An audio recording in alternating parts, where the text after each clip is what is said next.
Screen দেখা যাচ্ছে?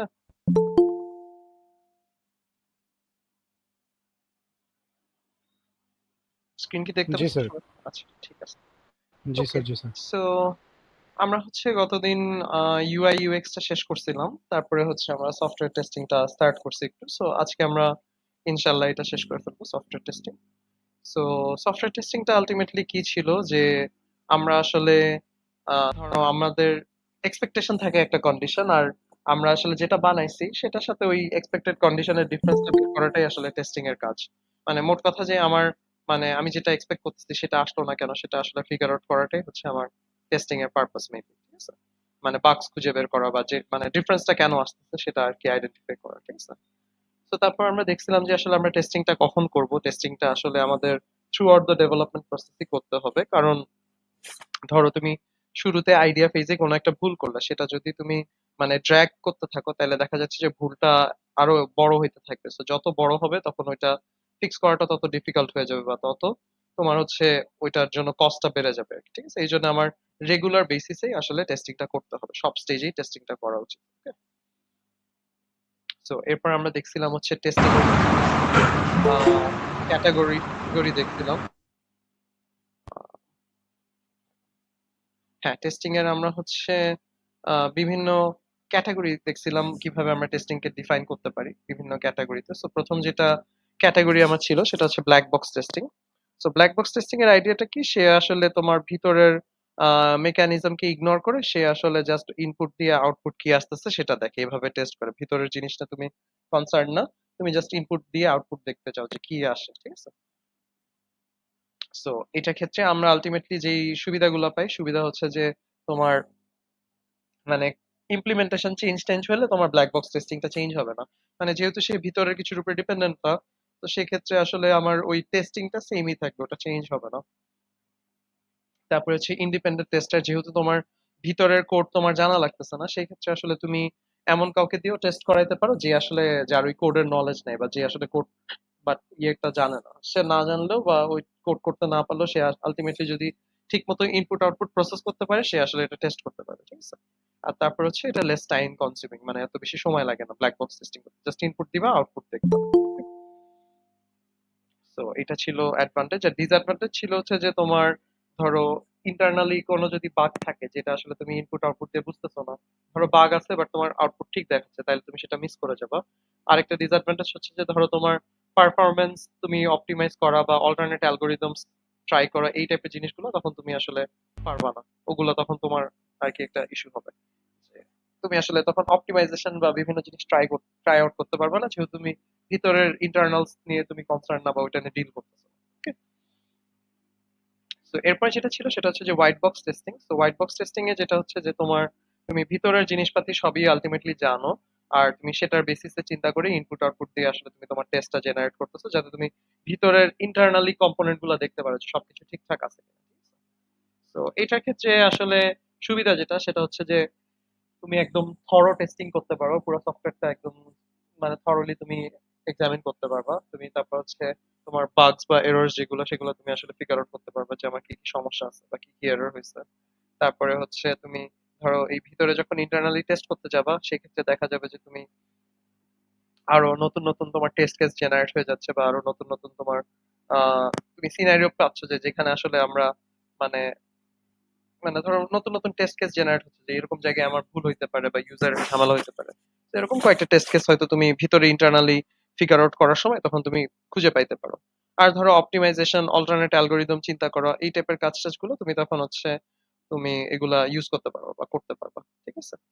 Disadvantage কি, যে তুমি এটা রিয়েলিস্টিক না যে তুমি আসলে সবগুলা পাথ এক্সারসাইজ করতে পারবে বা সবগুলা লুপ কন্ডিশন তুমি যে ম্যানুয়ালি চেক করতে পারবা, এটা আসলে মানে পসিবল না। তোমার তখন দেখা যাবে যে টেস্টিং করতে অনেক বেশি সময় লেগে যাবে। তো এটা আসলে রিয়েলিস্টিক না। মানে সবগুলা কেস আসলে রিয়েলিস্টিক না, মানে তুমি কিছু কেস অবশ্যই করবে বাট সব করতে পারবে না। কোডের অ্যাক্সেস লাগবে। তারপরে হচ্ছে তোমার স্কিল টেস্টার লাগবে, যে যে আসলে অ্যাকচুয়ালি ইন্টারনাল জিনিসপাতি বুঝে বা জানে বা কোড পারে, তাকে দিয়ে টেস্ট করানো লাগবে। তোমার আসলে টেস্টারের জন্য আলাদা খরচ হবে, তুমি এখানে মানে যে কাউকে দিয়ে টেস্ট করাতে পারবে না, যেহেতু তোমার ইন্টারনাল জিনিস নিয়ে ডিল করা লাগবে। আর লাস্টলি হচ্ছে মোর টাইম কনজিউমিং, যে তোমার হোয়াইট বক্স টেস্টিংটা বেশি টাইম লাগে, কারণ তুমি ইন্টারনাল জিনিসপাতি নিয়ে আসলে খুব ডিল করতেছো, তো এই জন্য টাইমটা বেশি লাগে। এইটা একটা ক্যাটাগরাইজেশন আমরা দেখছিলাম। এরপর আমরা আরেকটা ক্যাটাগরি দেখছিলাম যেটা হচ্ছে যে ফাংশনাল আর নন ফাংশনাল টেস্টিং। তো ফাংশনাল টেস্টিং ছিল কি যে তোমার ফাংশনাল অ্যাসপেক্ট গুলা তুমি চিন্তা করবা, বা তোমার হচ্ছে কি কি ফাংশন আছে সেই ফাংশন গুলো ঠিক মতো কাজ করে কিনা এটাই টেস্ট করা। যে আমার ধরো আমার ছবি আপলোড করতে করতে চাচ্ছি, আমার অ্যাপ্লিকেশনে ওটা আপলোড হয় কিনা, চ্যাট করা যায় কিনা, মানে মোট কথা ফাংশন গুলো তুমি টেস্ট করবা। ওকে। আর নন ফাংশনাল টেস্টিং বা টেকনিক্যাল টেস্টিং এ যেটা হয় যে তুমি আসলে টেকনিক্যাল অ্যাসপেক্ট বা নন ফাংশনাল অ্যাসপেক্ট গুলো চিন্তা করবে, যেগুলো আসলে তোমার মানে ডিরেক্ট ফাংশন না, বাট এগুলো আসলে তোমার সফটওয়্যারে লাগবে। যেমন পারফরমেন্স চেক করতে পারো, বা তুমি হচ্ছে সিকিউরিটি এই টাইপের জিনিসপাতিগুলো চেক করতে পারো, ঠিক আছে?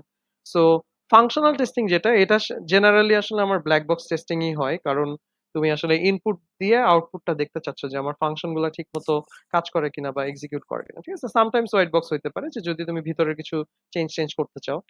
আর নন ফাংশনাল ক্ষেত্রে জেনারেলি এটা আসলে হোয়াইট বক্স টেস্টিং হয়, কারণ তুমি ইন্টারনাল জিনিসপাতি নিয়েই আসলে তুমি ডিল করবে, বা এগুলো তুমি আসলে টুইক করে করেই দেখবা যে তোমার আসলে এই টেকনিক্যাল অ্যাসপেক্ট গুলো ঠিকঠাক আছে কিনা, ঠিক আছে? সামটাইমস ব্ল্যাক বক্সও হইতে পারে যে তুমি ধরো বিভিন্ন ইনপুট দেখতে চাচ্ছ যে বিভিন্ন ইনপুটে তোমার পারফরমেন্স কিরকম হয়। তো সেই ক্ষেত্রে আসলে তোমার এটা ধরো ব্ল্যাক বক্স হয়ে যেতে পারে, জেনারেলি এটা হোয়াইট বক্স আর কি হয়। সো তাইলে আমরা মোটামুটি এখানে হচ্ছে দুই রকম ক্যাটাগরাইজেশন দেখলাম, যে আমরা যে কোনো টেস্টিং কে আসলে এরকম দুইটা ক্যাটাগরিতে ফেলতে পারি, যে আমরা হয় ব্ল্যাক বক্স হোয়াইট বক্স করতে পারি, অথবা আমরা ফাংশনাল নন ফাংশনাল তাদেরকে ডিস্টিংগুইশ করতে পারি, ঠিক আছে?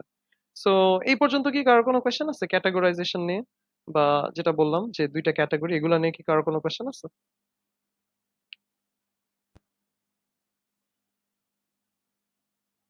সবাই কি বুঝছি ক্যাটাগরি দুইটা? Yes, sir. ওকে, ঠিক আছে। তোমাদের মনে হয় গতদিন এতদূর পর্যন্ত করছিলাম, তাই না? এই পর্যন্তই পড়ানো হয়েছিল আই গেস, বা হয়তো টাইপস অফ টেস্টিং এ একটু স্টার্ট করছিলাম। তোমাদের কতদূর পর্যন্ত গেছিলাম বলতে পারবা কেউ গতদিন?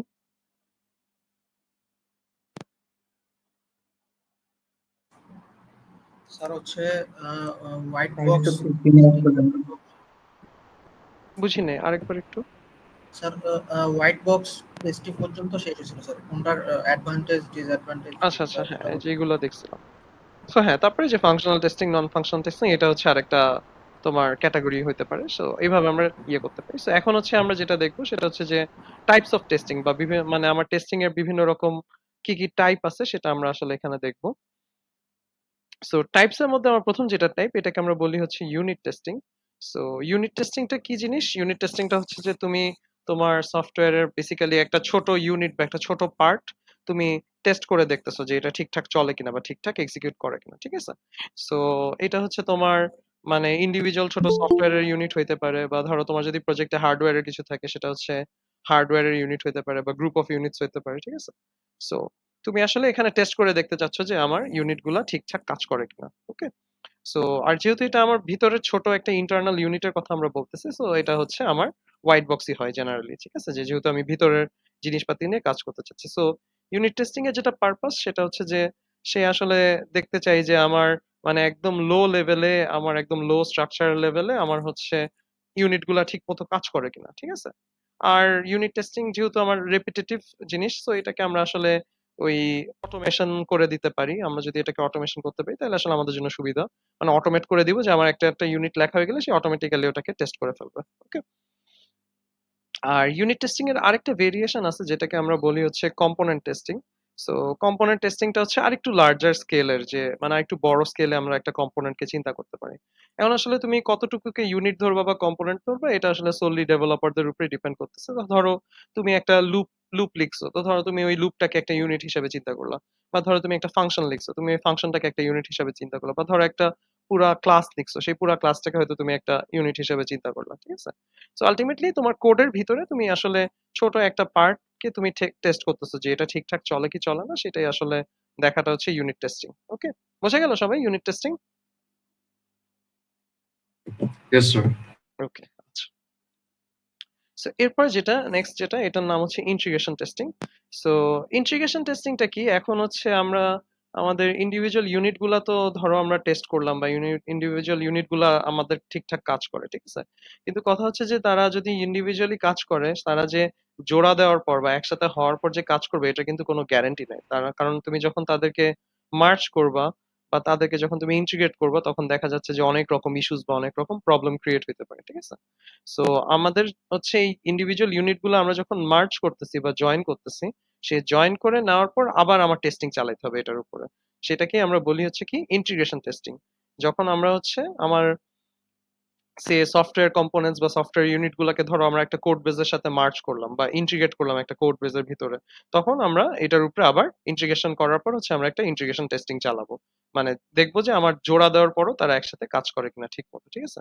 ধরো তোমার হার্ডওয়্যার কম্পোনেন্ট আছে, তো সেক্ষেত্রে তুমি চিন্তা করতে পারো যে আমি সফটওয়্যারের সাথে হার্ডওয়্যারকে কানেক্ট করলাম, তো তখন আসলে কানেক্ট করার পর তারা একসাথে ঠিক মতো কাজ করে কিনা। তো এই টাইপের টেস্ট গুলাকে আমরা বলি হচ্ছে যে ইন্টিগ্রেশন টেস্টিং।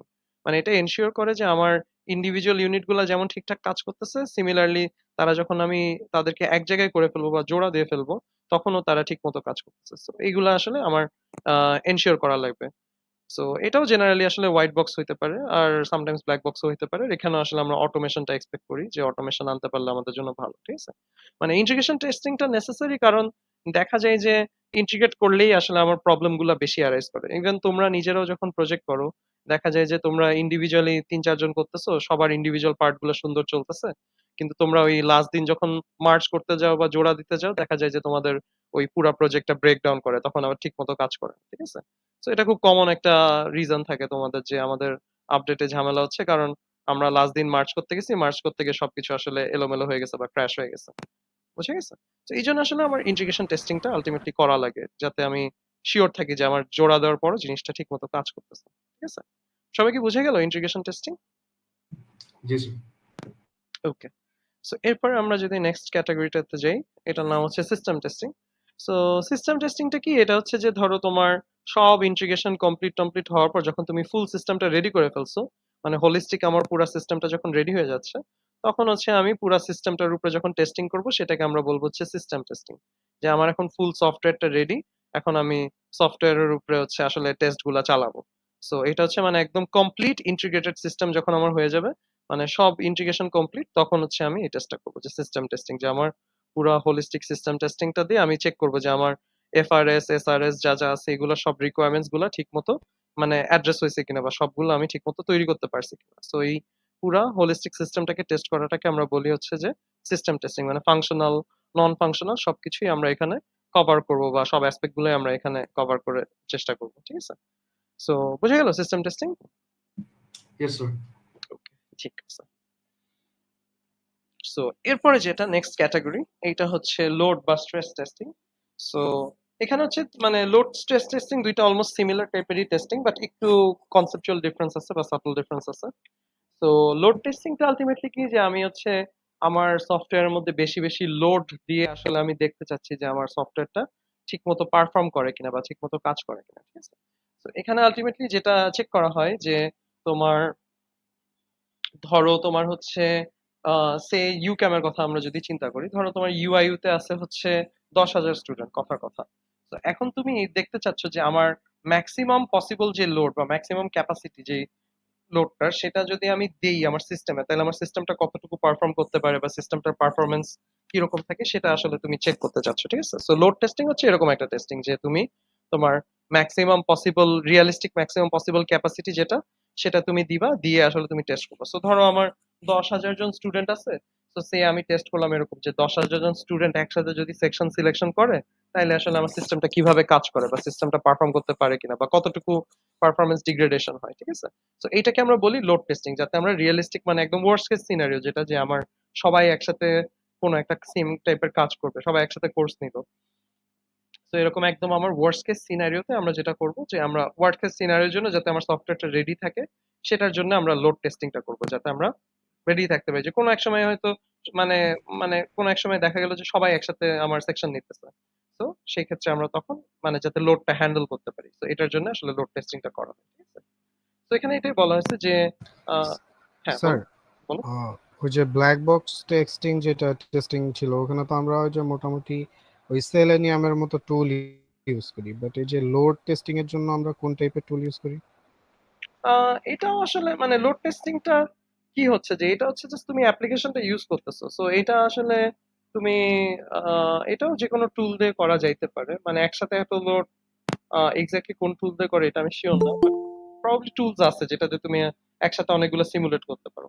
বা ধরো তুমি সেলেনিয়ামেই সাপোজ তুমি একসাথে অনেকগুলা স্ক্রিপ্ট রেখে দিলা যে একসাথে তুমি লুপ চালায় চালায় হয়তো অনেকগুলো একসাথে লগ ইন করলা বা কিছু একটা করলা, সাইমultaneously একসাথে অনেকগুলো স্ক্রিপ্ট রান করলা, তখন হচ্ছে তোমার এরকম একটা লোড জেনারেট করতে পারো হয়তো। মানে এগুলো করা যায়, এরকম লোড আমরা আসলে আর্টিফিশিয়াল লোড বানাইতে পারি। তো লোড টেস্টিং এ আলটিমেটলি যেটা হবে যে এখানে দেখো যে load can be the expected concurrent number of users on the application performing a specific number of transaction. So specific number of transactions within the set duration. So আমার হচ্ছে একটা fix টাইমের মধ্যে বেসিক্যালি সবাই একসাথে একটা কনকারেন্ট নাম্বার অফ ইউজার, মানে সবাই সাইমালটেনিয়াসলি একটা কাজ যদি করে, স্পেসিফিক একটা ট্রানজাকশন বা একটা স্পেসিফিক কাজ করে, সেটা করলে আমার পারফরমেন্সটা কিরকম থাকে সেটা আমি দেখতে চাই। তো ধরো এই যে ইউক্যামের ক্ষেত্রে আমি যেটা বললাম যে ধরো সেকশন সিলেকশন সবাই একসাথে ধরো করতেছে, তো তাইলে আমার সিস্টেমটা নিতে পারে কিনা। কারণ এটা যদি আমি টেস্ট না করি আলটিমেটলি দেখা যাবে যে যখন এরকম একটা সিনারিও আসবে তখন দেখা যাবে যে সিস্টেমটা ফেল করবে, ঠিক আছে। তো এইটা আসলে আমার মানে এই জন্য লোড টেস্টিংটা করা দরকার। ওকে, বোঝা গেছে সবাই? লোড টেস্টিংটা কি ক্লিয়ার? Yes, sir. আচ্ছা।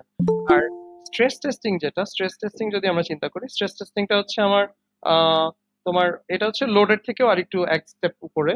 যে স্ট্রেস টেস্টিং এ আমরা যেটা করবো যে স্ট্রেস টেস্টিং এ আমরা আরো বেশি বেশি লোড দিব, ঠিক আছে। ধরো তোমার এই যে ইউক্যামের এক্সাম্পলটা যদি আমরা চিন্তা করি যে ধরো আমার 10,000 স্টুডেন্ট, তো আমরা লোড টেস্টিং এর সময় 10,000 দিয়ে করতেছিলাম, বাট এখন স্ট্রেস টেস্টিং এর সময় আমরা সে 1 লাখ দিব বা 2 লাখ দিব, এরকম টাইপের আমরা সিনারিও দেখতেছি যে আমরা 1 লাখ দিয়ে দেখতেছি কি অবস্থা হয়, 2 লাখ দিয়ে দেখতেছি কি অবস্থা হয়, ঠিক আছে। তো স্ট্রেস টেস্টিং এর যেটা আইডিয়া সেটা হচ্ছে যে সে আসলে তোমার অ্যাপ্লিকেশনের লিমিটটা জানতে চায় বা সফটওয়্যারের লিমিটটা বের করতে চায়, যে আমার সফটওয়্যার আলটিমেটলি কত দূর পর্যন্ত চলতে পারে বা কতজন ইউজার একসাথে গেলে আমার সফটওয়্যারটা ক্র্যাশ করবে বা কোন জায়গায় আমার সফটওয়্যারটা ব্রেক ডাউন করবে বা তার ব্রেকিং পয়েন্ট কোনটা, সেটা আমরা আসলে ফিগার আউট করতে চাই। সো আমরা হচ্ছে তাকে এনাফ লোড দিব, এনাফ স্ট্রেস দিব, মানে আমার রিয়েলিস্টিক লোডের থেকে আমরা অনেক বেশি দিব। ধরো আমার 10,000 হচ্ছে রিয়েলিস্টিক, কিন্তু আমরা 1 লাখ 2 লাখ এগুলা দিচ্ছি। তো এইগুলা দিয়ে আলটিমেটলি আমরা স্ট্রেস দিয়ে দিয়ে দেখবো যে কোথায় সে আসলে ব্রেক ডাউন করে বা কোন জায়গায় তার পারফরমেন্স একদম মানে না চলার মতো অবস্থা হয়ে যায়, কোন জায়গায় মানে আমার অ্যাপ্লিকেশনটা পুরোপুরি ফল্টার করে, সেটা আমার জানা লাগবে যে আমার আসলে সিস্টেমটার ব্রেকিং পয়েন্ট কোনটা, সেটা বের করার জন্যই আমরা কি করি, স্ট্রেস টেস্টিংটা করি, ঠিক আছে। বুঝে গেল সবাই স্ট্রেস টেস্টিং? লোড আর Yes, sir. স্ট্রেসের ডিফারেন্সটা বুঝতে পারছো? লোড আর স্ট্রেস। Yes, sir. জি স্যার। আচ্ছা, তো এখন কথা হচ্ছে যে আমার তো ধরো ইউক্যামএস এ মাত্র 10,000 জন ইউজার বা 10,000 স্টুডেন্ট আছে, তাইলে আমার 1 লাখ 2 লাখ করার আসলে দরকার কি? এটা তো না করলেও হতো, এটা কেন করতেছি আমরা? So multiple device থেকে যদি attempt হয় login এর তখন জিনিসটা মাল্টিপল ডিভাইস থেকে তো ধরো ওই মানে মাল্টিপল ডিভাইস থেকে হলে তো স্টুডেন্ট তো একজনই, তাই না? তো ওইটা হয়তো সবাই মাল্টিপ্লয়েড করবে না, তাও করলেও ধরো সে কিছুটা বাড়লো, বাট তোমার ধরো সিগনিফিকেন্টলি তুমি অনেক বাড়ায় বাড়ায় চিন্তা করছো, এটা কেন আসলে? মানে আমার এত 1 লাখ 2 লাখ দিয়ে আমি টেস্ট করতে, আমি কেন ব্রেক পয়েন্ট আসলে খুঁজতে চাচ্ছি? সো ওয়ার্স্ট কেসে চিন্তা করলে আমার ওয়ার্স্ট কেসের থেকেও বেটার যে কেসগুলো সেগুলোতে একটা অ্যাসুরেন্স পাওয়া যায়। না, ওয়ার্স্ট কেস তো আমার 10,000, 10,000 এর বেশি তো আমার স্টুডেন্ট নাই, আমি তো জানি আমার সিস্টেমে কতজন ইউজার আছে, তাই না? স্যার ফিউচারে যদি আরো স্টুডেন্ট বাড়ে তখন স্যার আমরা হ্যাঁ, কি রাইট রাইট রাইট।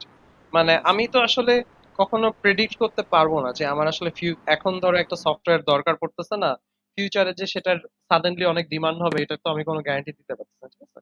ধরো সাডেনলি ইউআইইউ অনেক বেশি পপুলার হয়ে গেল, দেখা গেছে যে ইউআইইউ তো অনেক বেশি ইনটেক্ট হয়ে গেছে, তো দেখা গেল যে হঠাৎ করে তোমার একটা ট্রাইমেস্টারে হচ্ছে তোমার 1 লাখ এরকম স্টুডেন্ট হয়ে গেল, বা সাডেনলি তোমার সিস্টেমে এত বেশি স্টুডেন্ট হয়ে গেল, তো তখন তোমার তুমি যদি না জানো যে তোমার সিস্টেমের আসলে ব্রেকিং পয়েন্ট কোনটা বা তোমার সিস্টেমের লিমিট কোথায়, সেটা যদি তুমি না জানো, তাহলে কিন্তু তুমি আসলে ওইরকম সিনারিও আসলে ডিল করতে পারবে না জিনিসটাকে, তখন তুমি আসলে ওটাকে এলোমেলো করে ফেলবা, মেস আপ করে ফেলবা।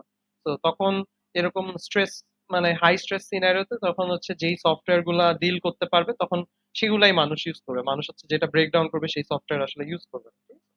তো আলটিমেটলি আমরা কিন্তু জানি না যে কখন আমার হচ্ছে সাডেনলি আমার স্টুডেন্ট কাউন্ট বা মানে আমার ইউজার বেড়ে যেতে পারে, সেই ক্ষেত্রে আমার রেডি থাকতে হবে। যেমন যদি একটা রিয়েল লাইফ এক্সাম্পল আমরা চিন্তা করি, যে ধরো কোভিড এর টাইমে হচ্ছে আমার ধরো জুম বা গুগল মিট এগুলা আগে যতজন মানুষ ইউজ করতো, কোভিড এর টাইমে কিন্তু সেটা এক্সপোনেনশিয়ালি বেড়ে গেছে, ঠিক আছে। যে ধরো আগে হয়তো জুম ইউজ করতো ধরো 1,000 বা 10,000 মানুষ, যারা হচ্ছে ওই অনলাইনে মিটিং করতো তারা হয়তো জুম ইউজ করতো। এখন এই যে কোভিড হওয়ার পর দেখা গেছে যে অনলাইন ক্লাস, সবাই অনলাইনে ওয়ার্ক ফ্রম হোম, সবকিছু আসলে অনলাইনে যাওয়াতে সাডেনলি হয়তো জুম বা মিটের ওদের হচ্ছে আসলে ক্যাপাসিটি সাডেনলি অনেক বেশি এক্সপ্যান্ড করে গেছে বা ওদের ইউজাররা অনেক বেশি বেড়ে গেছে। তো সেই ক্ষেত্রে হচ্ছে তোমার ওরা যদি এরকম স্ট্রেস টেস্টিং বা ওরা ওদের লিমিটেশন না জানে, তখন যদি ওরা এরকম লোড নিতে না পেরে ক্র্যাশ করে যায়, তখন আসলে ওই সফটওয়্যার গুলো মানুষজন ইউজ করবে না। তো এই ক্ষেত্রে আসলে আমার স্ট্রেস টেস্টিংটাও করা দরকার, যাতে আমি জানি যে আমার আসলে লিমিট কোথায় বা আমি কতদূর পর্যন্ত নিতে পারি। যদি আমার দেখা যায় যে লিমিটের বেশি মানুষ আসতে থাকে, তখন আমার সিস্টেমটাকে সেভাবে চেঞ্জ করা লাগবে বা সেভাবে মেজার্স নিতে হবে। ঠিক আছে? সবাই কি বুঝতে পারছি আইডিয়াটা? আবার আরেকটা সিনারিও হইতে পারে যে তোমার ধরো ওই যে ডস অ্যাটাক হয় মাঝে মাঝে, তখন তো এক্সট্রিম লোড চলে আসে সাডেনলি। তো ওগুলো যাতে হ্যান্ডেল করতে পারে, তো সেই ক্ষেত্রে আসলে তোমার স্ট্রেসটা জানা দরকার, যাতে তোমার সিস্টেমটা ব্রেকডাউন না করে। ঠিক আছে? সো এটাই আর কি আলটিমেটলি, যে লোড দিয়ে আমরা আসলে রিয়েলিস্টিক সিনারিওটা চিন্তা করি, আর স্ট্রেস দিয়ে আলটিমেটলি হচ্ছে আমরা মানে ব্রেকিং পয়েন্টটা বের করার চেষ্টা করি। ঠিক আছে? বোঝা গেল লোড আর স্ট্রেসের ব্যাপারটা? Yes sir. আচ্ছা, এরপর হচ্ছে যেটা, সেটা হচ্ছে security testing. So security testing আসলে নাম থেকেই বোঝা যাচ্ছে যে এখানে তোমার আলটিমেটলি টার্গেট যেটা, সেটা হচ্ছে যে তুমি তোমার সিস্টেমের মধ্যে সিকিউরিটি ইস্যুস আছে কিনা সেগুলো তুমি ফিগার আউট করার চেষ্টা করবে, বা তোমার ভালনারেবিলিটিস আছে কিনা সেগুলো তুমি আসলে ফিক্স করার চেষ্টা করবে। তো ভালনারেবিলিটি কিভাবে ফিক্স করা যায়, এখানে আসলে বিভিন্ন টেকনিক হইতে পারে। যেমন ধরো তুমি ভালনারেবিলিটি স্ক্যানিং করতে পারো। ভালনারেবিলিটি স্ক্যানিংটা কি, যে তুমি আসলে একদম যেটা আমার হচ্ছে জেনারেল কিছু কমন ভাইরাস বা কমন কিছু সিনারিও থাকে, ওগুলা দিয়ে তুমি ওই টাইপের জিনিসপাতির জন্য তুমি স্ক্যান করে দেখতে পারো যে আমার সিস্টেমে এই টাইপের মানে ম্যালওয়্যার বা এই টাইপের ভাইরাস আছে কিনা, বা এই টাইপের আমার হচ্ছে ইস্যু হচ্ছে কিনা, সেই টাইপের জিনিসগুলো আমরা চেক করতে পারি। ঠিক আছে? কমন সিনারিও গুলোতে। তারপর এথিক্যাল হ্যাকিং আছে। এথিক্যাল হ্যাকিং এর তো নাম শুনছো নিশ্চয়ই। সো এথিক্যাল হ্যাকিংটা কি, যে তুমি আসলে তোমার সফটওয়্যারটাকে তুমি হ্যাক করার চেষ্টা করবা, মানে হ্যাক করে তুমি আসলে দেখতে চাও যে তোমার আসলে কোন কোন জায়গায় উইকনেস আছে বা কোন কোন জায়গায় সিকিউরিটি ইস্যুস আছে। ঠিক আছে? মানে তোমার ডেটা কনফিডেন্সিয়াল থাকে কিনা বা ডেটার ইন্টিগ্রিটি ঠিক থাকে কিনা, এই টাইপের জিনিসপাতিগুলো তুমি চেক করতে চাচ্ছ, যে ফ্লস গুলো আসলে তুমি হ্যাক করে বের করতে চাও যে তোমার কোথাও ফ্লস আছে কিনা। ঠিক আছে? তারপর পেনিট্রেশন টেস্টিং, এটাও সিমিলার। এটা হচ্ছে যে তুমি ওই একটা রিয়েল লাইফ সিমুলেশন, একটা মানে অ্যাটাক সিমুলেশন তুমি জেনারেট করবে, যে একটা অ্যাটাক হচ্ছে তোমার সিস্টেমের উপরে, মানে অ্যাটাক বা কোনো মানে এরকম টার্গেট করা হয়েছে তোমার সিস্টেমকে। সো ওরকম টার্গেট করে তুমি দেখতে চাও যে তোমার আসলে সিস্টেমটা ব্রেকডাউন করে কিনা, বা সিস্টেমটার সিকিউরিটি বা ভালনারেবিলিটি গুলো ঠিক আছে কিনা। ঠিক আছে? সো এইটা হচ্ছে আমার মানে আর কি, এভাবে আমরা বিভিন্ন ভাবে সিকিউরিটি টেস্টিংটা করতে পারি আর কি। ঠিক আছে? ওকে। সো সিকিউরিটি টেস্টিংটা আসলে কোন ক্যাটাগরিতে আমরা ফেলতে পারি বলো তো টেস্টিং এর মধ্যে? এটা কি টাইপের টেস্টিং হবে? Non functional. নন ফাংশনাল, হ্যাঁ ডেফিনেটলি। আর যদি আমরা অন্য ক্যাটাগরি চিন্তা করি, ব্ল্যাক বক্স, হোয়াইট বক্স, এগুলো? Black box. হ্যাঁ, ব্ল্যাক বক্স হওয়া যেতে পারে। আবার তুমি যদি ইন্টারনালি হয়তো মানে ইন্টারনাল অ্যাসপেক্ট গুলো হয়তো দেখতে পারো, সো এটা তোমার মানে হোয়াইট বক্সও হইতে পারে। আসলে দুইটাই হইতে পারে, মোর অর লেস ডিপেন্ড করে আসলে তোমার, তুমি যেহেতু ইন্টারনাল জিনিসপাতি গুলাতে অ্যাসেস করতে চাচ্ছ ভালনারেবিলিটি গুলো, তো সেই ক্ষেত্রে হয়তো হোয়াইট বক্সও হইতে পারে এটা। ঠিক আছে? বাট নন ফাংশনাল ডেফিনেটলি এটা হচ্ছে অবশ্যই নন ফাংশনাল টেস্টিং এর আন্ডারে পড়তেছে, যেহেতু এটা তোমার নন ফাংশনাল একটা অ্যাসপেক্ট নিয়ে আমরা কাজ করতেছি। ওকে, আচ্ছা, বুঝে গেল সিকিউরিটি টেস্টিংটা? Yes sir. আচ্ছা, সো এরপর নেক্সট যেটা কেস, এটার নাম হচ্ছে রিগ্রেশন টেস্টিং। সো রিগ্রেশন টেস্টিংটা কি, যে ধরো আমরা যখন টেস্টিং করি, দেখা যায় যে আমাদের হচ্ছে আসলে রিয়েল লাইফ অনেকগুলা কেস থাকে। এখন হচ্ছে তুমি প্রতিবার যখন টেস্ট করবা, প্রতিবার আসলে সবগুলা কেস যে তুমি এক্সিকিউট করবা বা সবগুলা কেস আসলে তুমি রান করে দেখতেও পারবা না, মানে এটা আসলে রিয়েলিস্টিক না, তোমার টাইম অনেক লেগে যাবে। বা ধরো দেখা যাচ্ছে যে তুমি একটা নতুন ফিচার অ্যাড করলা বা তুমি হচ্ছে নতুন একটা আপডেট করলা কোনো এক জায়গায়। তো সেই ক্ষেত্রে আমরা আসলে সবগুলা টেস্ট আবার রিরান করব না, আমরা যেটা করব যে আমরা রিগ্রেশন টেস্টিং করব। সেটা কি, যে আমরা আসলে ওই আমার এক্সিস্টিং টেস্ট কেসের মধ্যে কিছু মানে মানে কিছু সাবসেট নিব, মানে কয়েকটা স্পেসিফিক কেস নিব, ওগুলা দিয়ে আমরা জাস্ট টেস্টিং করব। ঠিক আছে?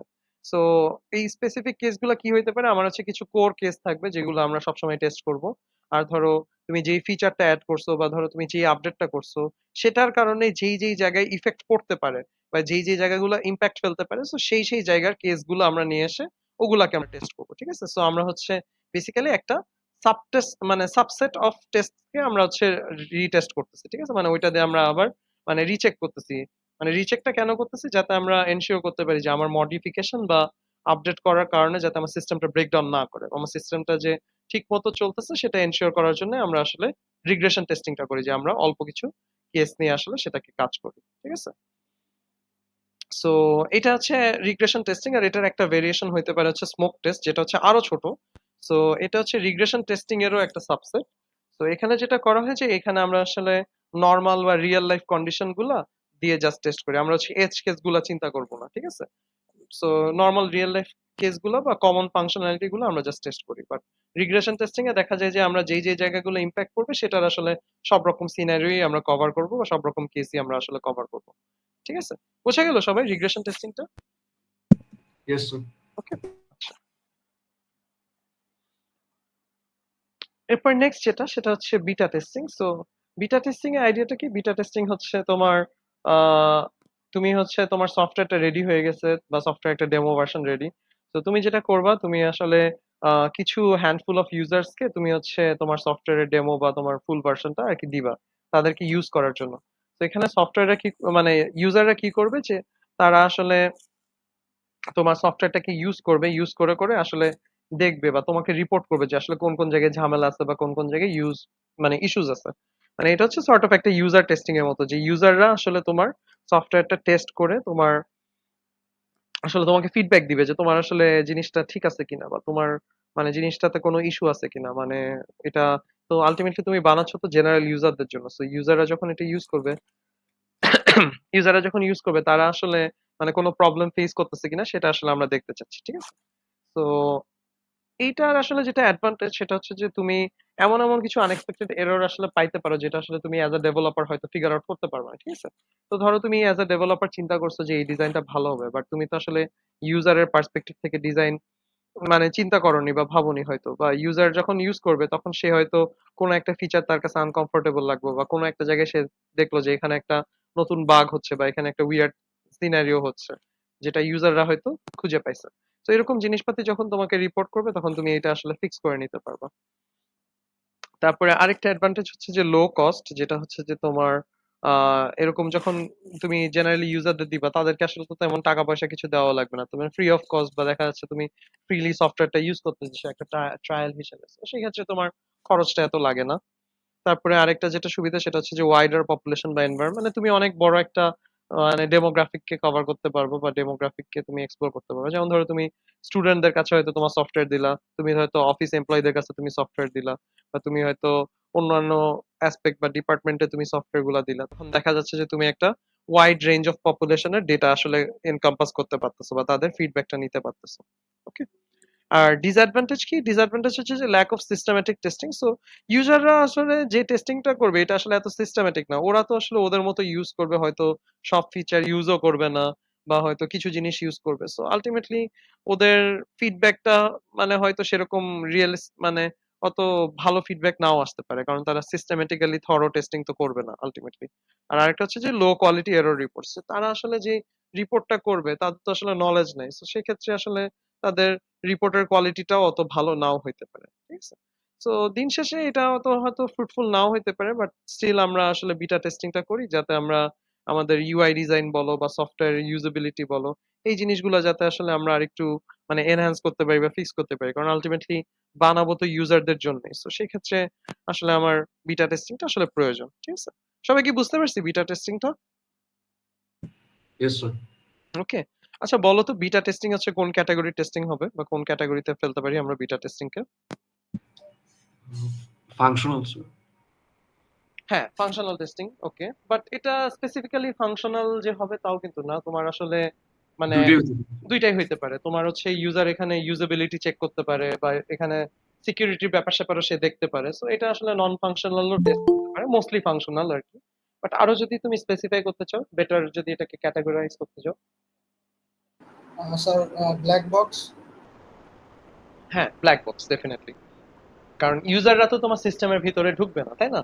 তারা তো আসলে ভিতরের কম্পোনেন্টস নিয়ে কোনো আইডিয়া নেই, তারা এটাকে ব্ল্যাক বক্সের মতোই টেস্ট করবে, ঠিক আছে? সো বেটা টেস্টিং হচ্ছে ডেফিনেটলি একটা ব্ল্যাক বক্স টেস্টিং হবে, ঠিক আছে? আর ফাংশনাল নন ফাংশনাল ক্ষেত্রে মানে মোস্টলি ফাংশনাল, কিছু নন ফাংশনাল অ্যাসপেক্ট হয়তো সে ট্রাই করতে পারে। ধরো কোনো ইউজারের মন চাইলো যে সে আসলে ভুল পাসওয়ার্ড দিয়ে অ্যাটেম্প্ট করে দেখবে যে ঢুকা যায় কিনা, বা ওই রকম উল্টাপাল্টা জিনিসপাতি কিছু ট্রাই করে দেখবে। সো সে যদি দেখে যে এরকম ঢুকা যাচ্ছে তাহলে তো আসলে সে সিকিউরিটি টেস্টিং ই করতেছে সর্ট অফ, বুঝতে পারছো? সো সেক্ষেত্রে ওইটা নন ফাংশনাল অ্যাসপেক্ট আসলে টেস্ট হয়ে গেল। ওকে, বোঝা গেল সবাই? Yes sir. Yes sir.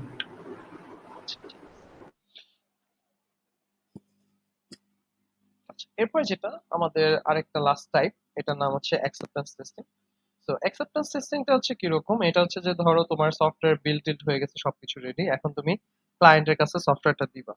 So ক্লায়েন্টের কাছে যখন দিবা, ক্লায়েন্টের তো কিছু রিকোয়ারমেন্ট বা কিছু ক্রাইটেরিয়া থাকবে, ঠিক আছে, যে সে হয়তো কি বিভিন্ন টেস্ট টেস্ট করবে বা বিভিন্ন জিনিস চালায় দেখবে। তো চালায় দেখার পর সে যখন দেখবে যে এই জিনিসগুলো ঠিকঠাক চলতেছে, তখন সে বলবে যে না ওকে, তোমার প্রজেক্টটা হয়েছে, তোমার প্রজেক্টটা আমরা অ্যাকসেপ্ট করলাম, ঠিক আছে। মানে তোমার প্রজেক্টের অ্যাকসেপ্টেন্সের জন্য যে ক্রাইটেরিয়া গুলো আছে বা যে টেস্ট গুলো আছে, সেটাকে আমরা বলি যে অ্যাকসেপ্টেন্স টেস্ট। যে এই স্পেসিফিক একটা ফর্মাল আমরা একটা টেস্টিং করব, এই স্পেসিফিক টেস্ট গুলো চালানোর পর যদি দেখি যে আমার সিস্টেমটা ঠিক মতো চলতেছে, তাইলে আমরা তখন ওইটাকে মানে প্রজেক্টটাকে আলটিমেটলি অ্যাকসেপ্ট করব। বা এটা হচ্ছে আমার ধরো একটা মানে তুমি বলতে পারো যে একটা কন্ট্রাক্টের মতো, যে আমার এই টেস্ট গুলো কমপ্লিট হলে আমরা আসলে অ্যাকসেপ্ট করব প্রজেক্টটাকে, ঠিক আছে। আর এটা ডেফিনেটলি ব্ল্যাক বক্স হবে, কারণ এটা আলটিমেটলি ক্লায়েন্টরাও তোমার কোডের ভিতর যাবে না, ক্লায়েন্টরা আলটিমেটলি তোমার জাস্ট অ্যাপ্লিকেশনটা চালাই দেখবে, সো এটা ডেফিনেটলি ব্ল্যাক বক্স হবে, ঠিক আছে। সো এই টেস্টগুলো করে যদি টেস্টগুলো সাকসেসফুল হয় তাহলে হচ্ছে অ্যাকসেপ্টেড হবে, আর যদি কোনোটা ফেল টেল হয় তখন সে তোমাকে বলবে যে আমার এই জায়গাগুলোতে চেঞ্জ লাগবে। তো এগুলো তোমার ফিক্স করে নিয়ে এসে তখন তোমাকে আসলে আবার জিনিসটা তখন তাদেরকে আবার দেওয়া লাগবে, ঠিক আছে। বুঝতে পারছি সবাই অ্যাকসেপ্টেন্স টেস্টিংটা? Yes sir. ওকে, ঠিক আছে। So, তাইলে আমরা মোটামুটি অনেকগুলা টাইপস অফ টেস্টিং দেখলাম। সো জেনারেলি আমরা টেস্টিং গুলাকে এরকম টাইপস, এরকম বিভিন্ন টাইপের টেস্টিং হইতে পারে, আর ওগুলাকে আমরা ওই যে ক্যাটাগরিতেও ফেলতে পারি চিন্তা করলে, ঠিক আছে। সো এখানে একটা ছবি দেওয়া আছে, এখানে আসলে তোমার ওই হায়ারার্কিটা এস্টাবলিশ করা আছে যে কোনটার পর কোনটা হয় এক্স্যাক্টলি। সো আমার একদম লোয়ার লেভেলে যদি তুমি চিন্তা করো, প্রথমে আমি সবগুলা ইউনিট টেস্ট গুলো করবো, আমার ইউনিটস গুলো রেডি করব। তারপরে ইউনিট গুলো যখন রেডি হবে তাদেরকে আমি ইন্টিগ্রেট করব, ইন্টিগ্রেট করে তখন ইন্টিগ্রেশন টেস্টিং এর ফেজ গুলো চলবে। তারপরে ইন্টিগ্রেশন সব কমপ্লিট হয়ে গেলে আমি তখন এই যে আমার সিস্টেম টেস্টিং এর দিকে চলে যাব, সবগুলা সিস্টেম তখন আমার টেস্ট টেস্ট করা লাগবে। ওকে। আর ইন্টিগ্রেশন আর সিস্টেমের মাঝখানে তুমি চিন্তা করতে পারো যে এখানে বিভিন্ন জায়গায় তুমি রিগ্রেশন টেস্টিং চালাতে পারো, যখন তুমি আপডেট করবা তখন দেখা যাচ্ছে তুমি ছোট ছোট রিগ্রেশন টেস্ট সাবসেট নিয়ে চালাতে পারতেছো, সো এগুলো এটার মাঝামাঝি হয়তো হবে। আর ধরো সিস্টেম টেস্টিং হয়ে গেলে তখন আমরা অ্যাকসেপ্টেন্স টেস্টিং এ চলে যাবো, তখন আমরা ক্লায়েন্টের ক্রাইটেরিয়া বা ক্লায়েন্টের এসে এসে টেস্ট টেস্ট গুলো করবে, তো তখন আমরা ওই ক্লায়েন্টকে সাবমিশনের দিকে আমরা চলে যাব। আর এই সিস্টেম টেস্টিং আর অ্যাকসেপ্টেন্স টেস্টিং এর মাঝখানে আমরা হয়তো কিছু বেটা টেস্টিং এর ফেজও রাখতে পারি, যে ধরো আমরা কিছু ডেমো ভার্সন ক্লায়েন্টদের দিয়ে দেয়, ক্লায়েন্টের থেকে ফিডব্যাক নিলাম সিস্টেমটা যখন আমার রেডি হয়ে যাচ্ছে। সো বা হয়তো আমার পার্শিয়াল সিস্টেম রেডি আছে, সেই সময়ও আমরা হয়তো বিটা টেস্টিং করতে পারি আলটিমেটলি ইউজারদের ফিডব্যাকটা নেওয়ার জন্য, ঠিক আছে। সো এই হলো মোটামুটি যেভাবে আমরা যা যা টেস্টিং গুলো দেখলাম, ওগুলো আসলে এটার মধ্যেই তুমি ধরো চিন্তা করতে পারো হায়ারার্কিতে আমরা ফেলতে পারি। Okay? আচ্ছা, তো এবার আমরা যেটা দেখবো যে আমরা আরো এক টাইপের ক্যাটাগরি দেখবো, আরেক টাইপের ক্যাটাগরিতে আমরা টেস্টিং কে ডিস্টিংগুইশ করতে পারি। সো এটাকে বলে স্ট্যাটিক আর ডাইনামিক টেস্টিং। সো স্ট্যাটিক টেস্টিংটা কি জিনিস, যে আমার স্ট্যাটিক বলতে কি, যে যে জিনিসটা মুভ করে না, ঠিক আছে, বা রান করে না। সো স্ট্যাটিক টেস্টিং হচ্ছে এমন একটা টেস্টিং যেখানে আসলে তোমার ওই তোমার সফটওয়্যার বা কোডটাকে এক্সিকিউট করা লাগবে না।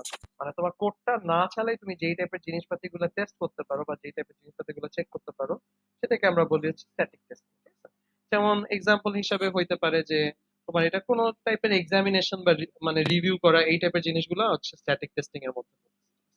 যেমন হচ্ছে কোড রিভিউ, কোড রিভিউ হচ্ছে এক প্রকারের স্ট্যাটিক টেস্টিং। কোড রিভিউটা কি, যে তোমার তোমার কোড হচ্ছে অন্য কেউ এসে তোমার কোডটা দেখে দিল বা রিভিউ করে দিল, এটাও কিন্তু তুমি বলতে পারো যে এক প্রকারের টেস্টিং।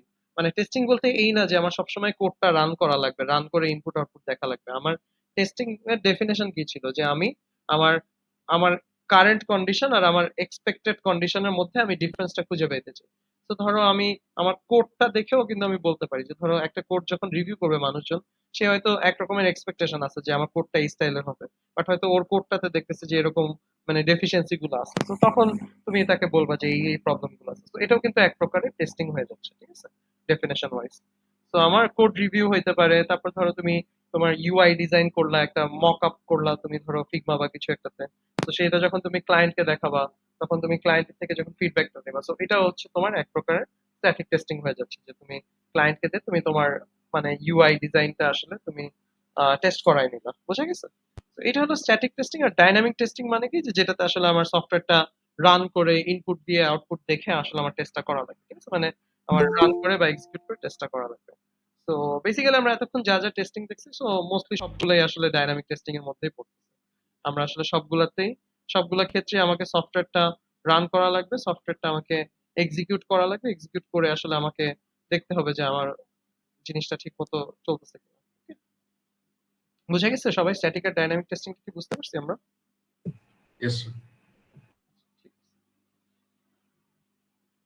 আচ্ছা, এখন হচ্ছে আমরা আরো কয়েকটা জাস্ট ছোটখাটো থিওরিটিক্যাল জিনিস দেখবো। আচ্ছা, এখানে কোড স্মেলের কথা একটু বলা আছে। কোড স্মেল আমরা হচ্ছে রিফ্যাক্টরিং এর সময় দেখছিলাম, কোড স্মেল বা ব্যাড স্মেল, যেটা হচ্ছে যে আমার একটা কোডকে আসলে কোডের কোয়ালিটিটা নষ্ট করে, বা কোডটা হচ্ছে ডাউন দ্য লাইন গিয়ে এটা আসলে ম্যানেজেবল থাকে না, বা এটা পরে গিয়ে ফল্টার করতে পারে। তো এটা হচ্ছে তোমার রিডেবিলিটি, মেইনটেনেবিলিটি আসলে এগুলোতে আসলে খুব বেশি মানে অনেক প্রবলেম ক্রিয়েট করে। আর এগুলো হচ্ছে টেকনিক্যালি বাগ না, কারণ আসলে ওই বাজে কোডিং থাকলেও তোমার কোডটা রান করবে, কোডটা আসলে এক্সিকিউট করবে, বাট বাজে থাকার কারণে পরে ভুল হবে, আর পরে এটা আসলে ক্র্যাশ করতে পারে, বা এটা আমার সমস্যা হতে পারে। ঠিক আছে? তো এগুলো আসলে বিভিন্ন উইকনেস, যেটা আলটিমেটলি আমাদের মানে টেস্টিং করার সময় এগুলাকে ফিগার আউট করা লাগবে, বা এগুলাকে আসলে রিফ্যাক্টরিং দিয়ে এটা আমার ফিক্স করে নেওয়া লাগবে। যেমন long function, code duplication, mysterious names etcetera, এগুলো হচ্ছে বিভিন্ন এক্সাম্পল কোড স্মেলস। ঠিক আছে? তো ধরো আমরা যখন এরকম স্ট্যাটিক টেস্টিং চালাচ্ছি, বা আমরা ধরো এরকম রিভিউ করতেছি, বা হচ্ছে আমরা দেখতেছি, তখন আসলে আমরা কোড স্মেল খুঁজে বের করার চেষ্টা করবো। ঠিক আছে? আমার ধর কিছু টুলও আছে, টুল দিয়েও তুমি কোড স্মেল গুলো আসলে আইডেন্টিফাই করতে পারো। তো আলটিমেটলি আমার এরকম কিছু টেস্টিং আসলে করা লাগবে, যাতে আমরা এই যে এটাও কিন্তু আমার একটা ইস্যু, এটাও আমরা ফিগার আউট করে ফিক্স করতে চাই। তো এটাও আমার টেস্টিং করে আসলে দেখা লাগবে, স্পেশালি স্ট্যাটিক টেস্টিং করে আমরা আসলে এটাকে দেখতে পারি। বুঝছো? সেখানে কোড রিভিউ নিয়ে আরো কিছু কথা বলা আছে। কোড রিভিউটা আমরা একটু ইন ডিটেলস দেখবো। এখানে কোড রিভিউটা হচ্ছে কি আমার এক প্রকারের স্ট্যাটিক টেস্টিং। তো কোড রিভিউটা যদি আমরা একটু এক্সপ্লোর করি, কোড রিভিউটা হচ্ছে কি যে তোমার আরেকজন ডেভেলপারের লেখা কোডটাকে তুমি আসলে অ্যানালাইজ করে আসলে তুমি ডিসাইড করতেছো যে এটা আসলে প্রজেক্টে অ্যাড করা যায় কি যায় না, এরকম টাইপের জিনিসকে আমরা বলি কোড রিভিউ। তো এটার একটা ফর্মাল ভেরিয়েন্ট আছে, যেটা আসলে ফর্মালি তুমি টাইম সেট করবা, বা ফর্মালি তুমি মানুষজনকে অ্যাসাইন করবা। ওটা করার পর তারপর হচ্ছে তুমি ওটা দিয়ে মানে ওভাবে টাকা টাকা অ্যাসাইন করে তুমি হচ্ছে ওভাবে ফর্মালি এটাকে হচ্ছে রিভিউ টিভিউ করে তারপর তুমি হচ্ছে এটাকে আপলোড করবা। বা দেখা যাচ্ছে যে আমি যখন ফর্মালি করতে চাই, সেক্ষেত্রে আমার আসলে টাইম এক্সপেন্স অনেক কিছুই চলে আসে।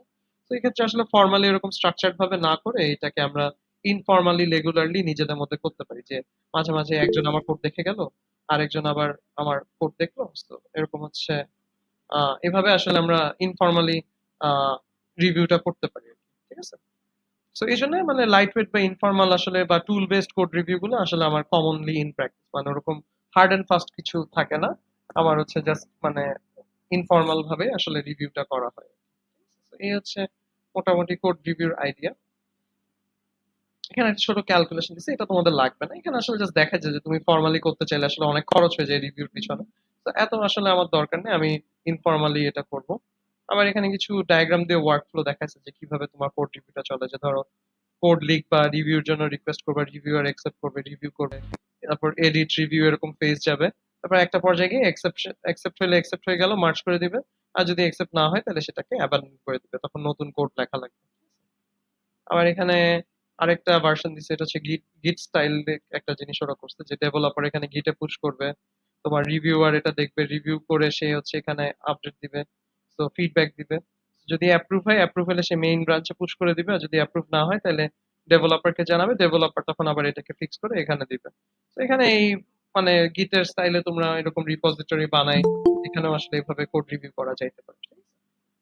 তারপরে যে এখানে কিছু টুলের কথা বলা আছে, এগুলোতে আসলে ইয়ে করা যায়। তো আলটিমেটলি ওগুলা মোটামুটি গেল। আমরা হচ্ছে কোড রিভিউর আইডিয়াটা তো বুঝছো সবাই নাকি? কোড রিভিউতে কি কি হয় না হয় বেসিকটা তো বোঝা গেছে নাকি? Yes sir.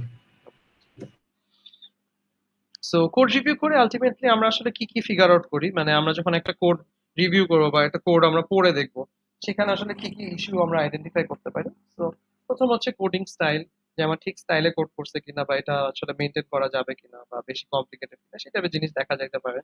তারপর হচ্ছে মিসআন্ডারস্টুড রিকোয়ারমেন্টস, যে তোমার রিকোয়ারমেন্ট গুলো সে ঠিকঠাক বুঝছে কিনা, নাকি রিকোয়ারমেন্টে তার কোনো কনফিউশন আছে। ধরো তোমাকে চাইছে একটা, তুমি হয়তো বানাই ফেলছো আরেকটা, সেরকম ইস্যুস আছে কিনা সেগুলো তুমি ফিগার আউট করতে পারো।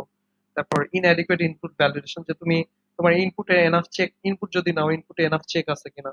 ধরো যেমন আমরা ওই পাসওয়ার্ড টাসওয়ার্ড ফিল্ডে দেখা যাচ্ছে যে আমরা লেন্থ চেকিং ও করতে পারি, যেটা আমরা যে সিকিউরিটির সময় পড়ছিলাম, যে লেন্থ চেকিং করলে জিনিসটা একটু সেফ থাকে। ধরো লেন্থ চেকিং, বা ধরো ওই যে এসকিউএল ইনজেকশনের ক্ষেত্রে ওই যে তুমি প্যারামিটার দিয়ে চেকিং, প্যারামিটারাইজ চেকিং, তো এই টাইপের জিনিসপাতি তুমি করছো কিনা এগুলো আসলে চেক করা, যে তোমার কোড পড়েই আসলে তুমি বুঝতে, এগুলোর জন্য রান করা লাগে না, তুমি কোডটা পড়লেই দেখবা যে তোমার কয়টা তুমি চেক রাখছো, ঠিক আছে?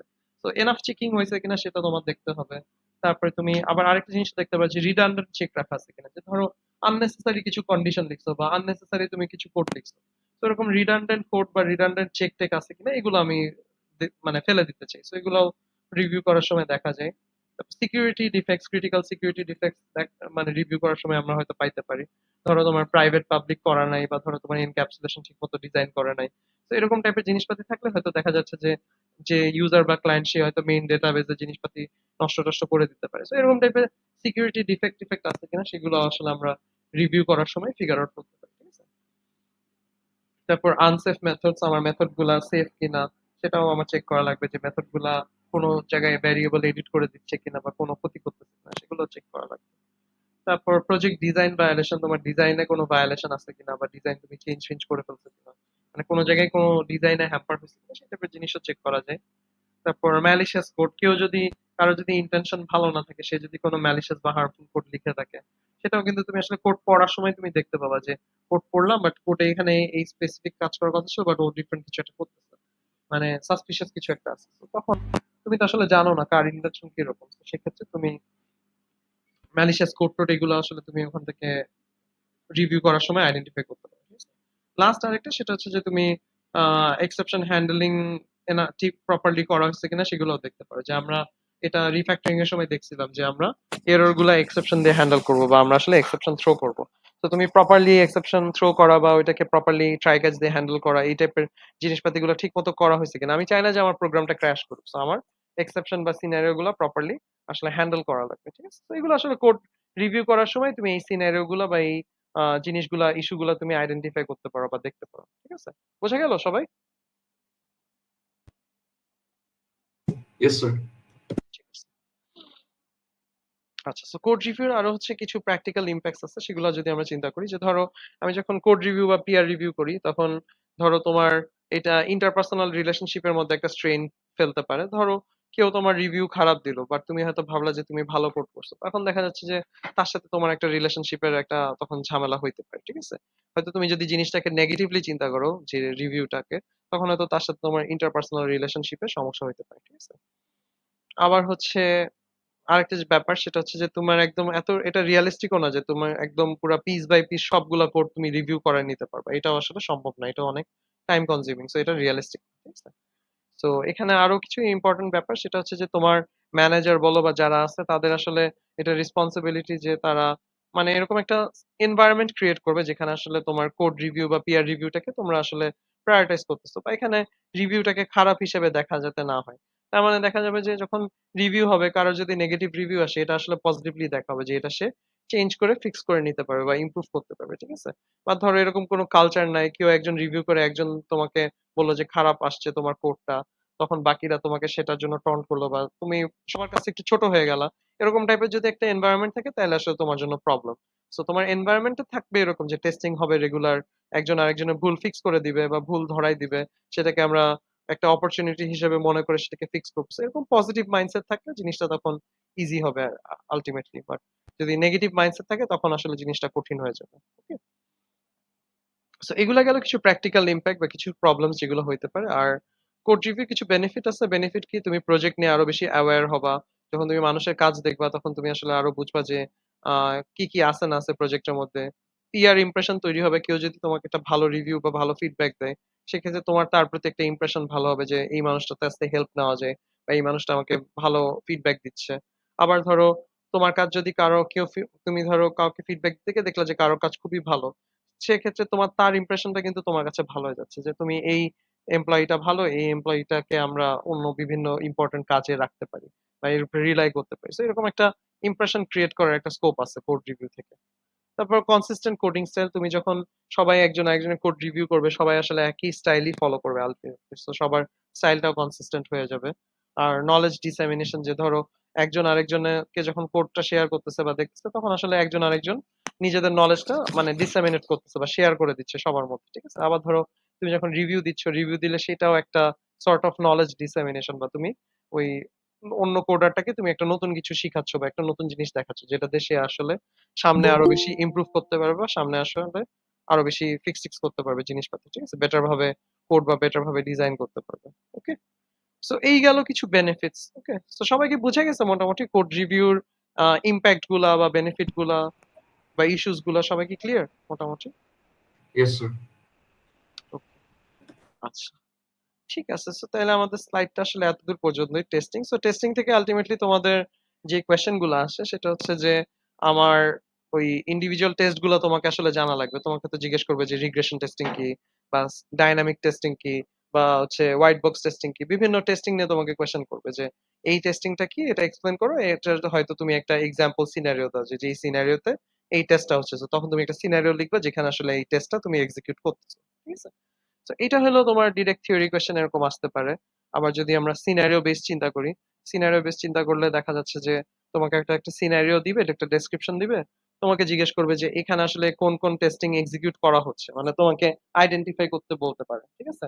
বা ধরো তোমাকে হচ্ছে এরকমও দিল যে একটা সিনারিও দিয়ে তোমাকে বললো যে এখানে আসলে কোন কোন টাইপের টেস্টিং প্রয়োজন, তো তখন তোমাকে মানে সাজেশন দেওয়া লাগবে যে এই টেস্টিং করা লাগবে বা এই টেস্টিং এখানে প্রয়োজন, ঠিক আছে।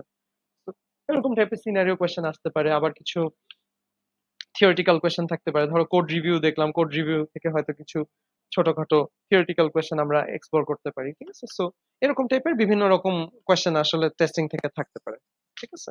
কারো কোনো কোয়েশ্চেন আছে টেস্টিং নিয়ে ওভারঅল যা যা দেখলাম আমরা?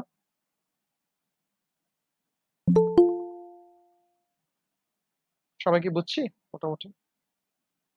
জি স্যার। আচ্ছা, ঠিক আছে, সবার মোটামুটি আহ ক্লিয়ার হয়ে গেল। আচ্ছা, ঠিক আছে। সো